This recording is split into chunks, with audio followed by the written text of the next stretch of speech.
जानी बुरड़ा जा मश्किरा थे जानी बुरड़ा जा मश्किरा थे जानी बुरड़ा जा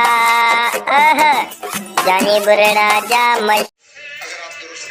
अस्सलाम वालेकुम। वालेकुम सलाम। छाला खैर खुशानी सर खेले को क्या सर फावन में अगे अगे अगे अगे हुकुम कयो क्या आया हो बाबा? बस यहाँ आया जो कचहरी बचारी कने अरे मां जो तो के नमाज लाए चयो में नमाज पढ़े तो ना यो ई आए गाल बुधाना है माने पंजे वक्त नमाज पढ़ा दो ने मां। हाँ भलो भलो भलो जो यार नमाज पढ़ो जे को नमाज पढ़ण ताणो सुकून दिल के मिलंदो वड्डो सुकून मिली पिया दिल के वड्डो सुकून मिली पिया वाका रोज़ीअ में भी फर्क पवंदो नमाज पढ़ण ताणो वड्डी बरकत थी पई। शुक्र है मुझा मालिक सां एहसान वॾा कुर्बान बरकत बरकत हर शइ में रोज़ी में पई आया ऐं ॾिस उन हूअ ख़्याल ई न हूंदो पहिरियों मुंहिंजो नमाज़ ॾे हाणे जो निंड में उथां वरी टीम थी नमाज़ जा टाइम ई अञा नथो थिए अञा टाइम पिया त बि नमाज़ अॼु में थो थी वञे हाणे पाण इहे पाजन की को कन खां वठी जे पाउ उथारींदो बस उथां त टुकड़े नमाज़ वरी अल्लाह ताला वेंदो नमाज़ पढ़ी वरी पंजे वक़्त हाणे नमाज़ पढ़ंदा। ऐं ॿी ॻाल्हि ॿुधो इहा बस तव्हां भला थोरा थिया नमाज़ जे लाइ सम्झायो उहो कयो अथई हाणे मौला अली जो किसो को मूंखे ॿुधाए। हाज़ुर असां वेठा ई इन करे सॼो ॾींहुं पा इन ई कम लाइ त वेठा आहियूं बस इहो हाणे मौला अली जो किसो ॿुधाए त बस सुकून मिली पियो कुझु मूंखे।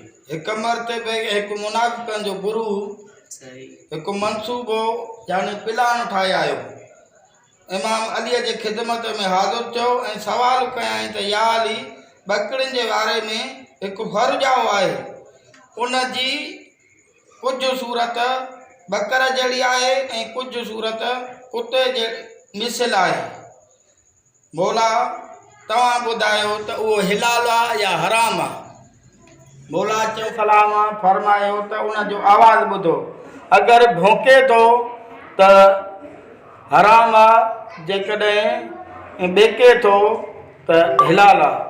मौला जन फरमायो त उन जो आवाज़ ॿुधो अगरि भौंके थो त हराम आहे जेकॾहिं ॿेके थो त हिलाल आहे। मौला खे चवणु लॻा त अजीब क़िस्म जो जानवर आहे कॾहिं भौंके थो कॾहिं जेको आहे ॿेके थो।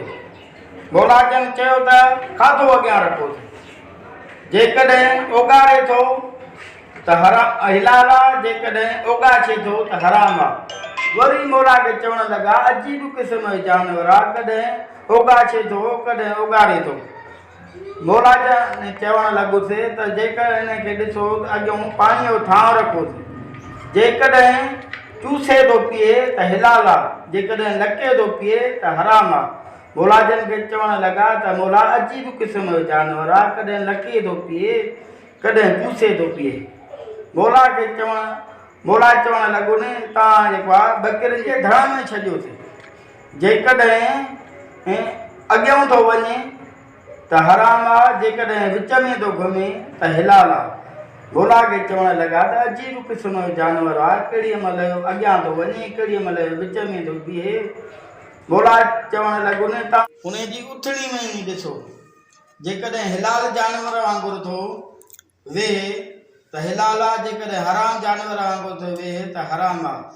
मौला जन खे फरमाइण लॻा त कॾहिं हराम जानवर वांगुरु थो वेहे कॾहिं हिलाल जानवर वांगुरु थो वेहे। मौला जन चयो त हाणे आख़िरी जवाबु थो तव्हांखे मां ॾियां वञी कुई ॾिसोसि जेकॾहिं ओझरी अथसि त हिलाल आहे जेकॾहिं ओझरी न अथसि त हराम आहे।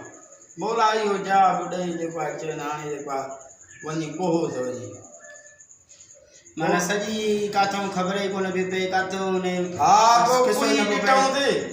कोई जो ॾिठऊं त उनखे जेको आहे ओझरी हुई त पोइ हिलाल थी वियो बस ये मौला जा वॾा किस्सा नमाज़ जो टाइम थी वियो हलियो हले जमात सां नमाज़ थींदी आहे हले त